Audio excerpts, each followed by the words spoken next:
Merhaba, hoş geldiniz. Bugün yine çok güzel bir tarifle karşınızdayım.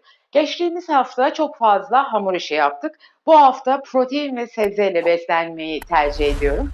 O yüzden de bu pratik güzel tarifle karşınıza geldim. Üstelik bazen vakti olmayan, hemen pratik 5 dakikada yemek yapmak isteyen, hatta hiç yumurta bile kırmamış kişilerin kolayca yapabileceği basit bir tarif bu. Tavuk sote. Buyurun yapılışına geçelim.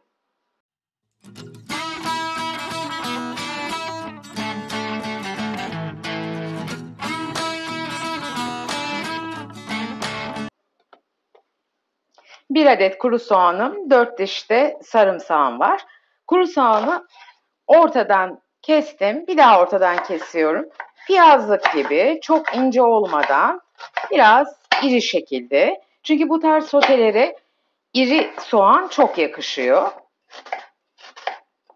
Evet, bu kadar. Sarımsağımızın da hemen üstüne biraz vuruyoruz ve onları da ufaltıyoruz çok küçültmeden.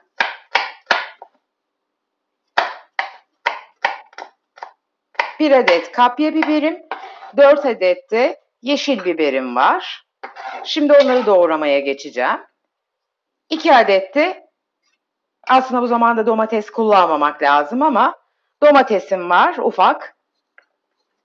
Onları da doğrayacağım. Doğrama işlemim bitmiş olacak. Kapya biberlerimi de iri bir şekilde doğrayacağım. Yeşil biberlerimi de aynı şekilde yaptım. Çok ufaltmayacağım. Biraz iri iri yemeğin içinde görünsün. Dişe dokunsun, tadını versin. Domateslerimi de iri iri doğruyorum. Gördüğünüz gibi bu yemekte her sebzeyi iri doğruyorum.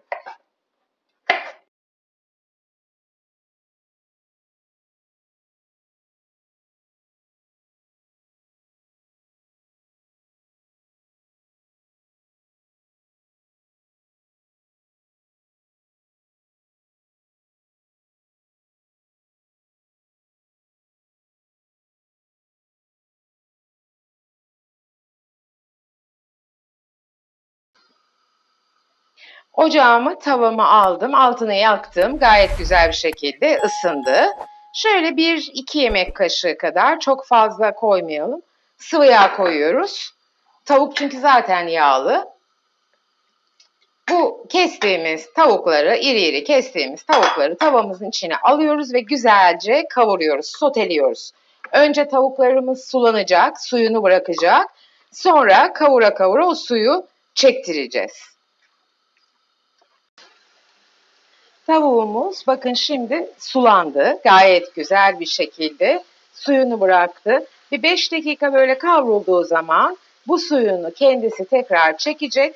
Böylelikle lezzeti içinde hapsedecek ve daha güzel pişecek. Tavuklarım güzelce kavruldu. Saldıkları suyu çekti. Harika bir kıvama geldi. Neredeyse pişme derecesinde. Şimdi soğanlarımı ilave ediyorum ve biberlerimi ilave ediyorum. Soğan ve biberlerimle birlikte tekrar bir 5 dakika daha kavuracağım ki soğanım, biberim yumuşayana kadar. Renk de harika oldu. Güzel de kokular çıktı. Çok da pratik görüyorsunuz.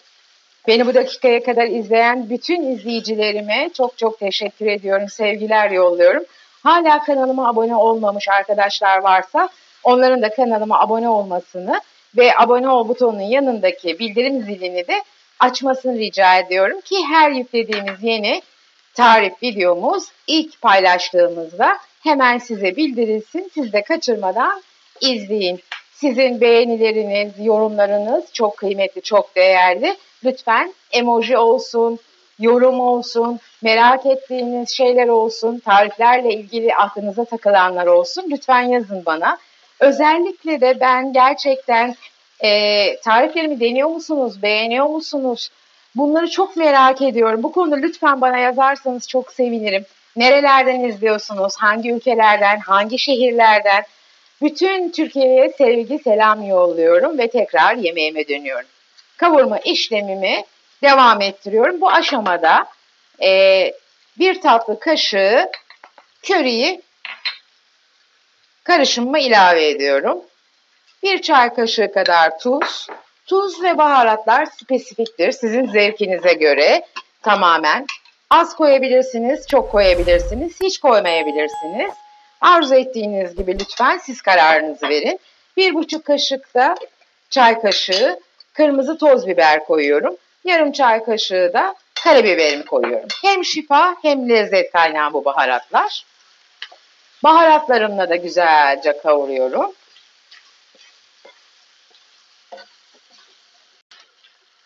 Bir 5 dakika kadar da bütün sebzelerim sotelendi. Şimdi o doğradığımız 2 adet domates ilave ediyorum.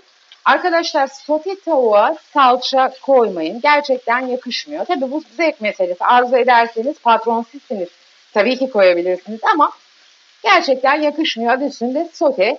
Her şey birlikte domatesin suyuyla özellikle karışırsa daha lezzetli oluyor. Şimdi bir 3-5 dakika daha sotelemeye devam ediyoruz. Sonra yemeğimiz olmaya yaklaşıyor.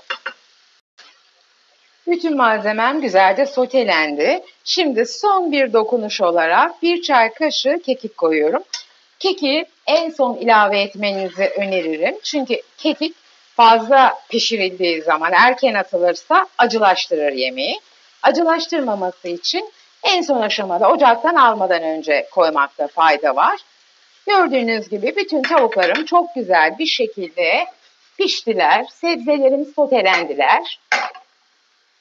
Hafif de zaten sebzeler biraz böyle çok minik dişe dokunacak kadar diri kalsın, daha lezzetli olsun. Şimdi yemeğim pişti. Altını kapatıyorum. Hadi buyurun servise geçelim.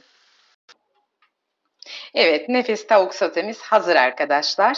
Yanında bir pilavla, bulgur pilavı, pirinç pilavı ya da bir makarnayla gerçekten çok lezzetli bir öğün oluyor. Ben hiçbir pilav almadan cacıkla yemeği bugün tercih ediyorum. Dediğim gibi geçen hafta çok fazla hamur işi yapmış yemiştik. O yüzden daha sağlıklı beslenmek için bu sefer cacıkla bunu yemeyi düşünüyorum. Umarım tarifimi beğenmişsinizdir. Siz de evinizde denersiniz. Hiç yemek yapmamış olan arkadaşlar lütfen denesinler. O kadar kolay ki gerçekten eğer videomu sonuna kadar izlediyseniz, tüm detaylara dikkat ettiyseniz gayet güzel bir şekilde bu yemeği yapabilirsiniz.